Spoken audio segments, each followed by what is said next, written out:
Aš groju 12 metų. Mano telefonas yra pilnas kontaktų, kurie padės arba suves su žmonėmis, kurie sukurs vakarėlį, kuriame aš grosiu. Tačiau tai buvo ne visada. Kai didžiavimas mano galvoje buvo tik tolima svajonė, visas šis reikalas atrodė toks svetimas ir nepasiekiamas, kad labai dažnai pritrūkdavo motyvacijos toliau mokytis ir bandyti save kišti į vakarėlius. Mano akise didžėjus buvo kone nepasiekiamas titulas, kurį gauti yra beveik neįmanoma. Ir nebuvo jokių tutorialų, kaip ir ką daryti, todėl nusprendžiau pasidalinti savo patirtimi ir tikiuosi, kad bent vienam iš jūsų šis video padės.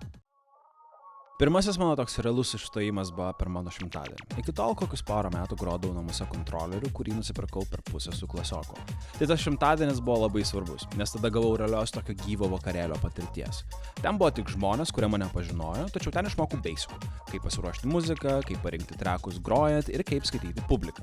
Dar viena nuostabi to vakaro dovana buvo motyvacija kuo greičiau grįžti už pultų. Tai mane taip stipriai sudomino, kad aš pradėjau domėtis vietiniais renginiais, sekti vietinius didžėjus ir svarbiausia, vadinti save didžėjumi. O tada įvyko taip, kad mano mama suvedė mane su savo senu kiemo draugu, kuris pasirodo irgi buvo didžėjus. Ir jis mane priėmė groti savo renginyje. Eventas nebuvo didelis, jis vyko Klaipėdos bibliotekos kiemelėje šalia tokio spoto pauzė ir man čia buvo toks do or die variantas. Grojau dieną, jokių klubo vaibų nebuvo, bet mane stebėjo rimti didžėjai, nes aš buvau pats jauniausias, kuris tądien stojo už pultų. Ir tai buvo toks mano oficialus debiutas. Daugelis jūsų galbūt neturi mamos, kuris suves su senu didžėjumi, kuris pakviesis groti savo renginį, bet man čia buvo visiškas komforto zonos suskaldymas. Aš galvojau, kad nesu pasiruošęs, kad dar nereikia, gal man stoti už tų didžėjų, nes išjuoks ar tiesiog išmes mane. Bet atėjus laikui, aš pasirinkau išnaudoti šį šansą. Ir žiūrint atgal, tai tapo visų pagrindų, kaip aš kilau laipteliais šitoje sferoje. Po kelių mėnesių vienas iš tų didžėjų, kuris stebėjo mano debiutą, pakvietė mane groti klube.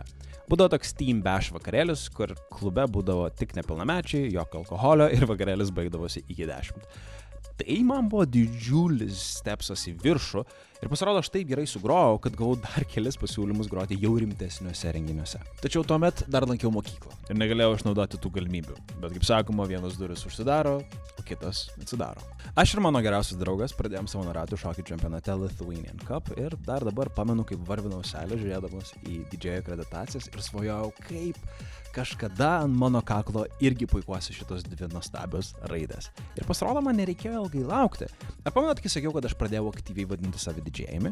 Tai mano kalbos pasiekė šito renginio pagrindinį organizatorių ir jis man suteikė šansą būti pakaitiniu didžėjumi šitame čempionate. Aš iki tol neturėjau jokios patirties su tokiais renginiais. Tai buvo 3 dienų šokių čempas su 1000 dalyvių iš 14 šalių.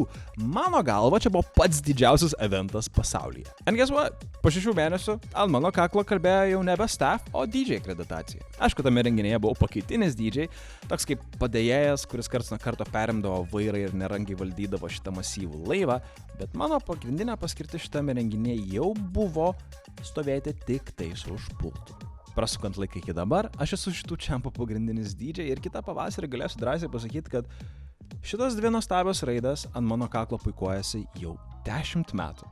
Ir norėčiau padėkoti šito renginio organizatoriui, kad jis man davė šansą išsibandyti save ir davė vietą, kurioje galėčiau mokytis savo amato. Ačiū, Mindaugai. Kas nežino, aš esu ir atlikėjas. Ir mes anksčiau su Kordu važinėdom į visus koncertus, kur tik mus priėmė, tam, kad galėtume atlikti savo repo gabalus gyvai. Ir taip vieną dieną mes atsidūrėme Kaune, kur aš susipažinau su vienu dabar geriausiu savo draugų Niko Barisu. Po to evento mes apsikeitėm kontaktais, palaikėm ryšį ir jis mane pakvietė groti į barą, kuriame jis dirbo garsistu. Ir per patį pirmą vakarą prie manęs prieina to baro barmenas ir sako: ar tu norėtum pagroti su mumis? Aš turiu hip-hopo grupę ir mes visai neseniai pradėjom labiau plėsti savo koncertinę veiklą. Aš žinoma pasakiau vėl taip ir mūsų pirmas koncertas buvo Molėtuose, į kurį atvyko gal kokie 6 žmonės, bet tą dieną aš pagalvojau, kad aš leidžiuosi į labai įdomią avantūrą su šiais vyrukais ir nusprendžiau, kad būsiu jų didžėjus, jeigu jie to norės. Ir jau šią vasarą, ateinančią vasarą, aš galėsiu drąsiai pasakyti, kad jau 9 metus aš esu 8 kambario didžėjus.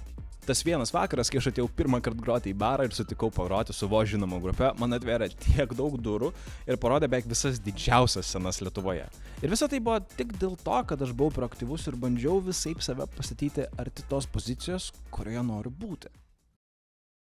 Tu esi proaktyvus, bet, negauni tų darbų, nors tu ką. Tai dabar norėčiau pasidalinti porą do's or don'ts, kurie man padėjo atsidurti šitoje situacijoje. Visa tai yra labai stipriai susijęs su mano asmeninė patirtimi, tai pradėkime galbūt nuo dalykų, kurios daryti būtų verta. Pasitikėk savimi.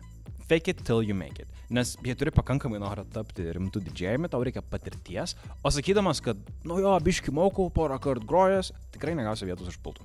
Ir tavęs klausia, ar atlaikysi, nesvarbu, ar žinai, tai ar ne, visada sakyk, kad gali. Įdėk iš komforto zonos. Geras didžėjus groja ne vieno stiliaus muziką. Žinoma, visi turime žanrą, kuris labiausiai patinka, tačiau tam, kad tikrai išsiskirtum, tavo muzikos selekcija turi būti ne tik autentiška tau, bet ir varijuota. Kaip tu gali parinkti geriausią vaibą, kai groji tik vieno tipo muziką? Žinok savo vertę.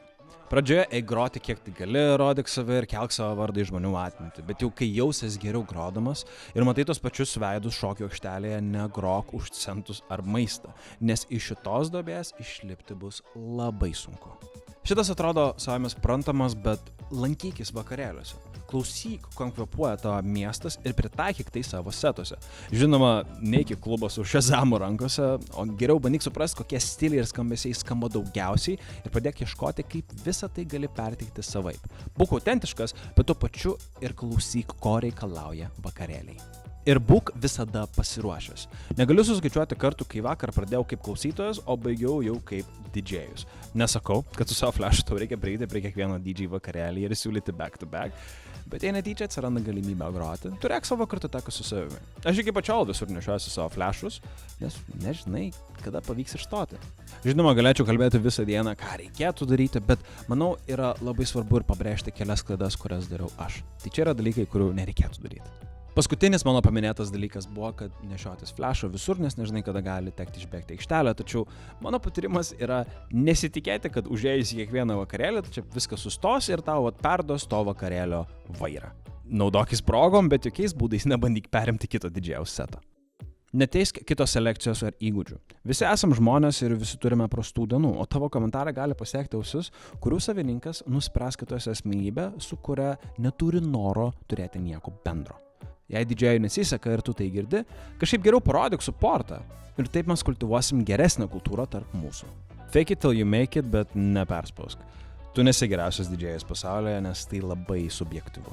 Turėk savo nuomonę apie save, bet tikrai nevaikščiok ir nepasakok, koks tu geresnis nei kiti, nes niekam nepatinka tokie žmonės. Žinok savo vertę, bet netmesk pasiūlymų, kurie tau tikrai padės atverti daugiau durų.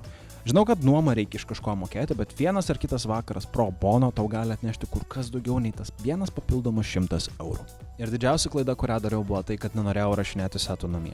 Labai dažnai promauteriai ar renginių organizatoriai nori išgirsti daugiau ir jie tikrai neturi laiko eiti ir klausinėti 100 žmonių, koks geras tu didžėjus. Tai turėk pasiruošęs keletą skirtingų setų ir atėjus laikui tiesiog persiusk renginių organizatoriams, palengvink jiems darbą ir pagerink savo šansus gauti placementą.